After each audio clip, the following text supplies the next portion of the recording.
Hi hello welcome back to my channel. And ఈరోజు నేను చేసిన రెసిపీ ఏంటంటే వంకాయ బజ్జీ. మనం రెగ్యులర్గా మిరపకాయ బజ్జీ చేసుకుంటాం కదా, సో అలాగే ఈ వంకాయ బజ్జీ అనమాట.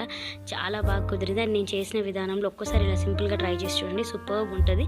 అండ్ ఇప్పుడు వర్షం పడుతుంది కదా ఈవినింగ్ టైమ్స్లో, ఈ కాంబినేషన్ చాలా బాగుంటుంది. ఏం లేదండి, సింపుల్. ఫస్ట్ వంకాయలు తీసుకొని మంచిగా వాష్ చేసి పెట్టుకోండి. ఇవి ఏం వంకాయలైనా నాకు తెలియదు, కమెంట్ చేయండి.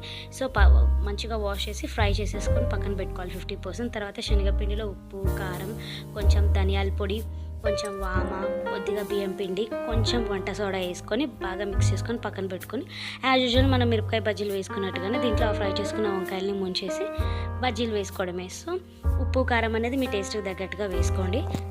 చాలా టేస్ట్ అయితే చాలా బాగుంటుంది. అండ్ వేసుకున్న తర్వాత వీటిని మధ్యలో కట్ చేసుకొని పల్లీలు, మిక్చర్, బూందీ ఇవంతా కలిపేసి ఒక టమాటో అంతా చుడువా టైప్లో చేసేసి మధ్యలో స్టఫ్ లాగా పెట్టుకుంటే దానిపైన కొంచెం లెమన్ పిండుకొని చాలా బాగుంటుంది. వీడియో వస్తే లైక్ అండ్ ట్రై